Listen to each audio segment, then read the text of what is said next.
علیکم، میں امداد سمرو۔ آج کا دن ذرا پرسکون ہے، چھٹی ہے۔ کل سے پھر وہی شور شرابہ، وہی ہنگامہ آرائی، وہی انتشار، وہی بحران۔ آج اتوار ہے اور کل سے پھر مقدمات شروع ہو جائیں گے۔ آئینی بحران مزید آگے بڑھے گا، مزید سنگین ہوگا۔ حکمران اتحاد نے تو کہہ دیا ہوا ہے کہ یہ عدالت نہیں چلے گی، بند کر دو یہ عدالت۔ اور عمران خان صاحب کو بھی انکار کر دیا گیا ہے کہ عمران خان صاحب کے ساتھ کسی بھی قسم کے مذاکرات نہیں ہوں گے۔ کل اجلاس ہوا تھا حکمران اتحاد کا، اور کل سپریم کورٹ آف پاکستان دوبارہ سماعت کرے گا سوموار کو۔ الیکشن، خیبر پختونخوا اور پنجاب کے انتخابات کے معاملے پر تحریک انصاف کی جو پٹیشن ہے، اس پٹیشن کی سماعت 3 رکنی بینچ، chief justice of Pakistan justice Umar Ata Bandial صاحب، جسٹس اعجاز الاحسن صاحب اور جسٹس منیب اختر صاحب، یہ سماعت کریں گے۔ نواز شریف صاحب نے بینچ کو مسترد کر دیا ہوا ہے۔ کل جو اجلاس ہوا حکمران اتحاد کا، اس میں اس بینچ پر عدم اعتماد کا اظہار کیا گیا اور یہ مطالبہ کیا گیا کہ یہ کارروائی بند کی جائے، کیونکہ جس فیصلے پر عمل درآمد کروانے کے لیے یہ کارروائی کی جا رہی ہے وہ فیصلہ ہوا ہی نہیں۔ یہ بنیادی آرگومنٹ ہے حکومت کا کہ فیصلہ تھا انتخابات کے حوالے سے از خود نوٹس پر 4-3 کا، جس میں از خود نوٹس جو ہے وہ مسترد کر دیا گیا تھا، اور اس کو بعد میں 3-2 کی اکثریت کا فیصلہ قرار دے کر از خود نوٹس کے اوپر انتخابات کا حکم جاری کیا گیا۔ یہ کہانی حکمران اتحاد کے اندر زیر بحث آئی، ڈسکشن میں رہی۔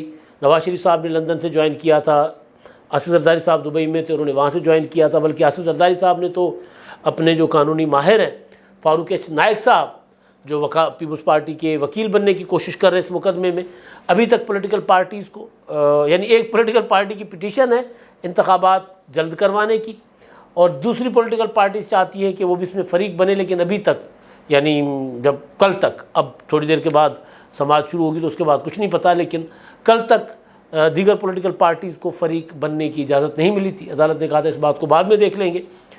تو فاروق ایچ نائک صاحب پیپلز پارٹی کے لیے وہاں عدالت میں جاتے ہیں، وکیل تو نہیں کہہ سکتے، کیونکہ عدالت پیپلز پارٹی کو یا مسلم لیگ نون کو یا JUIF کو ابھی تک فریق نہیں بنایا عدالت نے۔ تو نائک صاحب کو زرداری صاحب نے بلا لیا ہے دبئی کہ آ جائیں، کیا کرنا ہے، کیا کیا جائے، کیا ہو سکتا ہے۔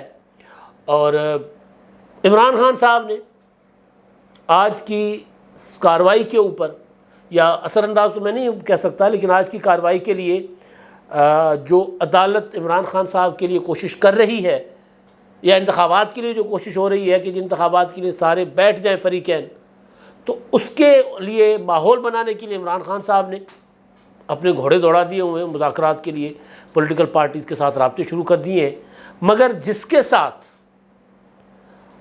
رابطے یا جس کے ساتھ مذاکرات میننگ فل ہو سکتے ہیں وہ ہے حکمران اتحاد۔ حکمران اتحاد کے سربراہ مولانا فضل الرحمان صاحب نے کہہ دیا ہم مذاکرات کریں گے نہیں عمران خان صاحب سے، انتخابات کی تاریخ پر مذاکرات نہیں کریں گے۔ یہ بات ایک بار نہیں 20 بار مسلم لیگ نون کی لیڈرشپ کہہ چکی ہوئی ہے، یہی بات 20 بار پیپلز پارٹی کے قائدین کہہ چکے ہوئے ہیں۔ وہ کہتے ہیں مشروط مذاکرات نہیں ہوں گے کسی صورت۔ تو اب حکمران اتحاد کا جو اس وقت پورا زور ہے وہ عدلیہ کے اوپر ہے، عمران خان صاحب کا پورا زور عدلیہ کے اوپر ہے، عدلیہ کا پورا زور مذاکرات کے لیے ہے، اور حکمران اتحاد مذاکرات کرنے تو کیا، حکمران اتحاد تو کہہ رہا ہے کہ عدالت ہی جائز نہیں ہے جو بیٹھی ہوئی ہے، کیونکہ عدالت وہ مدعا لے کر بیٹھی ہوئی ہے جس کا کوئی وجود ہی نہیں ہے۔ حکمران اتحاد کہہ رہا ہے کہ یہ 4-3 سے مسترد فیصلے پر عمل درآمد کیسے کروایا جا سکتا ہے۔ کل اسحاق ڈار صاحب نے بریفنگ دی، بلکہ میں شرکا کا بتا رہا تھا کہ آصف زرداری صاحب دبئی میں، انہوں نے دبئی میں بلا لیا فاروق ایچ نائک صاحب کو، اور اپنا بلاول بھٹو زرداری تھے، مریم نواز صاحبہ تھی، اعظم نذیر تارڑ صاحب تھے، مرتضیٰ وہاب پیپلز پارٹی کے جو ایکسپرٹ ہیں قانون کے اور آئین کے وہ بھی تھے، اسی طرح مریم اورنگزیب تھی، باقی کافی سارے مولانا فضل الرحمان صاحب تھے، باقی دیگر اتحادی بھی تھے۔ تو اعظم نذیر تارڑ صاحب نے بریفنگ دی تھی فیصلے کے متعلق یا جو کچھ سپریم کورٹ میں ہو رہا ہے، اور بتایا گیا کہ جی قاضی فائز عیسیٰ صاحب کی کا ایک تازہ ترین فیصلہ بھی ہے 15 مارچ کا، جس میں انہوں نے کہا تھا کہ جب تک 184(3) کے تحت جتنے مقدمات چل رہے ہیں از خود نوٹس کیس کے تحت، ان کی سماعت اس وقت تک روک دی جائے جب تک اب نئے وہ جو کمیٹی بننی ہے جب تک وہ کمیٹی نہیں بنتی، کیونکہ قانون بن چکا ہوا ہے۔ اب صدر مملکت اس قانون کو روکنے کی کوشش کریں گے تو کر لیں، روک لیں گے 1 مہینہ میکسیمم، اس سے زیادہ صدر مملکت نہیں روک سکتے، تو اس کا بھی حوالہ دیا گیا۔ اس کے علاوہ وہاں پر بریفنگ دی گئی۔ اس کے علاوہ وہ جو ریفرنس جسٹس مظہر علی اکبر نقوی صاحب کے اوپر پاکستان بار کونسل کا ہے، میاں داؤد ایڈوکیٹ کا ہے، ان کا بھی وہاں پر چرچا ہوا کہ جی وہ، اور مطالبہ کیا گیا کہ بھئی وہ ریفرنس کیوں نہیں لگایا جا رہا، جس جج صاحب کے خلاف ایک ریفرنس پاکستان بار کونسل کا آیا ہے اس کو کیوں نہیں سنا جا رہا۔ اور سب سے اہم بات جو ہے وہ یہ کہ ایک دن انتخابات اگر نہیں ہوں گے، یعنی قومی اسمبلی، چاروں صوبائی اسمبلی کے انتخابات اگر ایک دن نہیں ہوں گے، یعنی ایک ہی دن پر اگر نہیں ہوں گے، تو ملک میں تباہ کن سیاسی بحران پیدا ہوگا۔ یہ بات کل جب تحریک انصاف والے گئے جماعت اسلامی کے مرکز منصورہ، وہاں پر ان سے یہ بات سراج الحق صاحب نے بھی کی کہ جی ہم یہ پنجاب اسمبلی کے انتخابات اور KPK کے انتخابات جو آپ ابھی کروانے کے لیے زور لگا رہے ہو، اس کے ہم حق میں نہیں ہیں۔ انتخابات ہو، بے شک آج ہوں، بے شک کل ہوں، لیکن چاروں صوبائی اسمبلیوں کے اور قومی اسمبلی کے ایک ساتھ ہوں، کیونکہ عمران خان صاحب فاؤل کھیل چکے ہوئے ہیں، تو لہٰذا عمران خان صاحب کے پاس کارڈز بھی نہیں ہیں، عمران خان صاحب کے پاس آپشنز بھی نہیں ہیں، کیونکہ عمران خان صاحب قومی اسمبلی سے ریزائن کر گئے۔ عمران خان صاحب نے 2 صوبائی اسمبلیاں توڑ دی۔ اگر ان کے پاس یہ حکومتیں ہوتی اور قومی اسمبلی میں بیٹھے ہوتے تو ممکن ہے کہ وہ حکومت سے انتخابات لے لیتے قبل از وقت۔ حکومت میں ہونا 2 بڑے صوبے، ایک نمبر 1 صوبہ ملک کا سب سے بڑا صوبہ، اور دوسرا صوبہ اپنا تیسرے نمبر کا، اور دونوں صوبے اسلام آباد کو گھیرتے ہیں، یعنی اگر یہ دونوں صوبے اسلام آباد کے ساتھ تعاون نہ کرے تو وفاقی حکومت کا چلنا محال ہو جاتا ہے۔ اور عمران خان صاحب نے 2014 میں، 2016 کے لاک ڈاؤن اسلام آباد میں، 25 مئی کا لانگ مارچ، 28 اکتوبر کا لانگ مارچ، اس میں یہ کوشش کر کے دیکھ لی تھی، اور حکومت کو پریشانی بھی ہوئی تھی کہ یار 2 صوبے اگر تعاون نہیں کریں گے تو پرابلم ہوگی۔ تو عمران خان صاحب اپنے آپشن جو ہے وہ ختم کر بیٹھے۔ اب وہ جن کے پاس بھی جاتے ہیں تو وہ یہ ان سے پوچھتے ہیں کہ بھائی آپ کو ایسی آفت آئی کیا تھی کہ آپ نے اسمبلیاں توڑ دی؟ اب اگر آپ ایک دن کے لیے انتخابات مانگ رہے ہیں تو ایک دن کے لیے انتخابات اگر عدالت آپ کو اپنا پہلے انتخابات مانگ رہے ہیں 90 دن کے اندر والی جو آئینی پابندی ہے اس کے تحت، تو اس کے بعد صورتحال ظاہر گڑبڑ ہو جائے گی۔ اور یہ بات بالکل ٹھیک بھی ہے۔ فرض کر لیتے ہیں کہ جی ابھی انتخابات، سپریم کورٹ جو ہے وہ جو کہہ رہی تھی سپریم کورٹ کہ جی ہم نے انتخابات جو ہے وہ جو سیاستدان آپس میں بیٹھ جائیں، ان کے پاس چند دن 1 ہفتے کی مہلت ہے، ورنہ پھر ہم فیصلہ کر لیں گے انتخابات کا۔ تو فرض کر لیتے ہیں کہ جی سپریم کورٹ یہ کہہ دیتی ہے کہ جی مئی میں یا جون میں انتخابات کروا لیں، پنجاب کے مئی میں کروا لیں، تو پھر پنجاب میں جو انتخابات ہوں گے اس کے رزلٹ کوئی مانے گا؟ اگر عمران خان صاحب کو پنجاب سے 2/3 میجورٹی نہیں ملتی تو عمران خان صاحب سادہ اکثریت بھی نہیں مانیں گے، پھر وہی دھاندلی کا شور ہوگا۔ پھر اس کے بعد جب قومی اسمبلی کے انتخابات ہوں گے تو پنجاب میں بیٹھی بٹھائی حکومت ہوگی، جس کی بھی ہوتی ہے، نون کی ہوتی ہے، عمران خان صاحب کی ہوتی ہے، تو وہ قومی اسمبلی کے انتخابات پر پنجاب میں سر انداز نہیں ہوں گے۔ پنجاب نے فیصلہ کرنا ہوتا ہے کہ مرکز میں حکومت کس کی بنے گی، اس پہ الگ سے رولا بنے گا، اس پہ الگ سے شور شرابہ بنے گا۔ تو لہٰذا یہ بات حکمران اتحاد کی ٹھیک ہے کہ ایک دن انتخابات ہونے چاہیے۔ تو میں اس بات کا قائل ہوں کہ 90 دن کے اندر انتخابات میں لکھا ہوا ہے تو انتخابات ہو جانے چاہیے، لیکن اب مسئلہ یہ ہے کہ الیکشن کمیشن ان کے ساتھ ادارے تعاون کرنے کو تیار نہیں ہے، تو پھر معاملہ جائے گا کہاں؟ ظاہر معاملہ مزید بحران کی طرف جائے گا۔ اگر سپریم کورٹ دوبارہ کل جب سماعت کر رہی ہوگی اور حکمران اتحاد کو نہیں سنے گی، یا پھر جو حکمران اتحاد نے کہہ دیا ہے کہ جی ہم تو، نواز شریف نے کہہ دیا مسترد کر لیتے، اجلاس میں باضابطہ عدم اعتماد کا اظہار کیا گیا، تو جب عدم اعتماد کا اظہار کیا گیا اور یہ کہا بھی گیا کہ آپ ایک ایسے فیصلے کے اوپر عمل درآمد کروانے کی کوشش کر رہے ہیں جو فیصلہ جس کا وجود ہی نہیں ہے، اور پھر حکومت یہ کہہ بیٹھی ہوئی ہے، کہہ چکی ہوئی ہے، نواز شریف نے کہا ہے، رانا ثناء اللہ نے کہا ہے، دیگر نے کہا ہے کہ جی اگر سپریم کورٹ کوئی فیصلہ دے گا، یہ 3 رکنی بینچ فیصلہ دے گا تو ہم اس فیصلے پر عمل نہیں کریں گے، کیونکہ وہ کہتے ہیں کہ جی ہم اس 3 رکنی بینچ کو مانتے ہی نہیں ہیں۔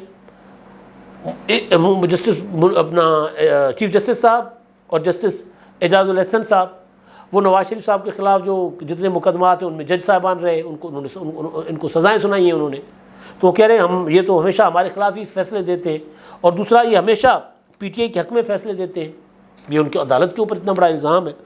تو صورتحال جو میں کہہ رہا تھا کہ آج کیونکہ سنڈے ہے اور سنڈے کو ذرا صورتحال تھوڑی سی ٹھنڈی ٹھنڈی ہے. کل بھی شام کو عمران خان صاحب نے اپنے کارکنوں کے ساتھ افطار کیا تھا کیونکہ وہاں پر لوگوں کی آمد کم ہو گئی تھی. تو پھر عمران خان صاحب نے ایک ایکٹیویٹی جنریٹ کی کہ ان کے ساتھ افطار کر لیں. کچھ کل دیر سے بھی لوگ آئے ہوئے تھے. تو عمران خان صاحب نے وہاں افطار کیا اپنے کارکنوں کے ساتھ. وہ ذرا اپنے آپ کو دوبارہ ریویمپ کر رہے ہیں, ری آرگنائز کر رہے ہیں, جو انہوں نے نقصانات اٹھائے ہیں اب تک اس کا ازالہ کرنے کے لیے. پھر سیاسی طور پر بھی کوشش کر رہے ہیں کہ سیاسی معاملات بھی ٹھیک کریں, لیکن سیاسی طریقے سے معاملات کو ٹھیک کریں, مذاکرات کے ذریعے, رابطوں کے ذریعے. لیکن حکمران اتحاد اس بات پر آنے کو تیار نہیں ہے. مولانا فضل الرحمان صاحب کی جو کل بات تھی, انہوں نے کہا کہ ہم عمران خان سے کسی صورت مذاکرات نہیں کریں گے. عمران خان کو مذاکرات کی ٹیبل پر ایک صورت بٹھایا جا سکتا ہے, عمران خان کے ساتھ حکومت کو بٹھایا جا سکتا ہے کہ عمران خان صاحب انتخابات کی تاریخ دینے والی شرط سے پیچھے ہٹ جائیں. اب یہی وہ معاملہ ہے جو عمران خان صاحب عدالت میں لے کر گئے ہیں, اور اسی معاملے پر عدالت عمران خان صاحب کو اور حکومت کو بٹھانا چاہتی ہے. تو بات آگے بڑھتی ہوئی نظر نہیں آ رہی. تو کل جب سپریم کورٹ میں سماعت ہوگی تو اس کے بعد آگے معاملہ, کیونکہ کل جو اپنا جمعے کی سماعت تھی یعنی پرسوں کی, وہ سماعت بڑی تہلکہ خیز تھی. اس میں اتنا ماحول گرم ہو گیا تھا کہ چیف جسٹس صاحب نے جو ریمارکس دیے اس کی وضاحت دینا پڑی. اتنا ماحول گرم ہو گیا تھا کہ چیف جسٹس صاحب کی آنکھوں سے آنسو نکل گئے. اتنا ماحول گرم ہو گیا تھا کہ چیف جسٹس صاحب کو کہنا پڑا کہ جی میں جسٹس مزار علی اکبر نقوی صاحب کو اس لیے میں نے ان کو اپنا بینچ میں ڈالا کہ میں ایک خاموش پیغام دینا چاہ رہا تھا کسی کو. ظاہر خاموش پیغام وہ پارلیمنٹ کو دے رہے تھے. تو پھر یہ کہا گیا کہ چیف جسٹس صاحب تو فریق بن رہے ہیں, تو ماحول گرم تھا. تو آج کل ماحول پھر گرم ہوگا. آج سکون ہے, کل ماحول پھر گرم ہوگا, کیونکہ ایک بار پھر حکمران اتحاد نے بیٹھ کر یہ طے کیا ہے کہ اس عدالت کو نہیں ماننا. ہم نے کھڑے ہوں گے وکیل ان کے, وہاں کہیں گے منصور قادر الیکشن کمیشن کے, اپنا عرفان قادر الیکشن کمیشن کے وکیل ہیں, اٹارنی جنرل ہوں گے, دوسرے وکیل ہوں گے, وزیر قانون اعظم وزیر تارڑ ہوں گے. وہ کھڑے ہو کر کہیں گے کہ جناب یہ ہم آپ کو تسلیم ہی نہیں کر رہے, آپ کیوں سماعت کر رہے ہیں. معاملہ میں نے جو کہا نا کہ بحران مزید آگے بڑھے گا. اب حکومت کا یہ کہنا کہ چیف جسٹس جو کارروائی کر رہے ہیں وہ کارروائی غیر آئینی غیر قانونی ہے, یا ایک ایلیوژن ہے وہ انہوں نے بنایا ہوا ہے کہ ایک فیصلہ تھا تو اس فیصلے پر عمل درآمد. تو وہ سوال جو مندوخیل صاحب نے کیا تھا وہ بالکل ٹھیک سوال تھا کہ اگر یہ فیصلہ نہیں تھا, نہیں مندوخیل صاحب نے یہ نہیں کیا تھا, مندوخیل صاحب نے کہا تھا کہ فیصلہ تو 4-3 کا تھا, تو الیکشن کمیشن آف پاکستان کیوں مشاورت کرنا شروع ہو گیا تھا. کیونکہ اتنی بڑی کنفیوژن کریٹ ہو گئی ہے, اتنے بڑے مسائل بن چکے ہوئے ہیں عدالت کے سیاسی معاملات میں مداخلت کی وجہ سے. تو اب عمران خان صاحب کے لیے تو راستے نہیں تھے, اب عدالت کے لیے کیا راستے ہیں. جیسے آپ کو یاد ہوگا میں نے کہا تھا کہ عمران خان صاحب اگر جتھا بندی کر رہے ہیں, عدالتی احکامات پر عمل درآمد کو عمران خان صاحب جو ہیں ان پر روکنے کے لیے یا اس کو ریزسٹ کرنے کے لیے ڈنڈا بردار اور گلیل بردار لوگ انہوں نے کھڑے کر دیے اپنے گھر کے باہر.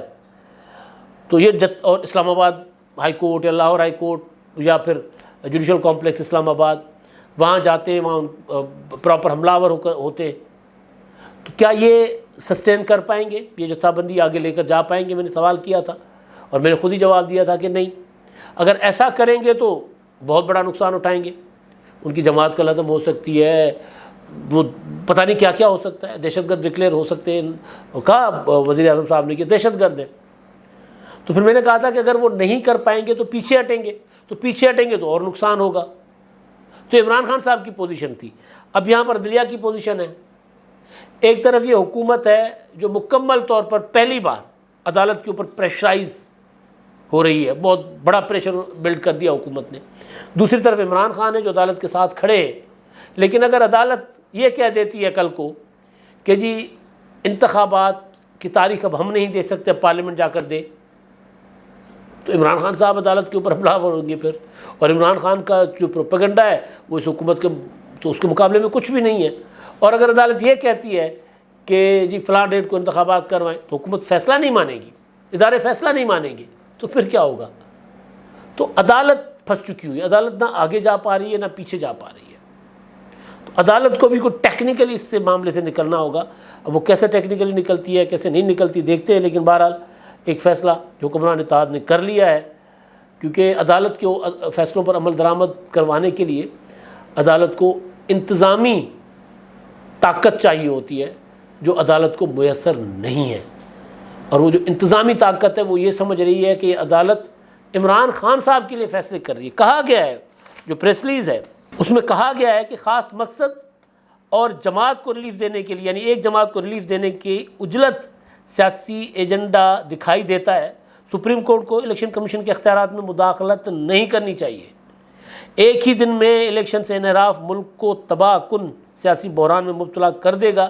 یہ صورتحال ملک کے معاشی مفادات پر خودکش حملے کے مترادف ہوگی. اب حکومت کہہ رہی ہے کہ اگر عدالت نے انتخابات پنجاب اور خیبر پختونخوا کے کروانے کے لیے کوئی تاریخ دے دی تو یہ عمل ملک کی معیشت کے اوپر خودکش حملہ ہوگا. عدالت کو کہہ رہی ہے حکومت. اب تک کے لیے اتنا ہی. اللہ حافظ.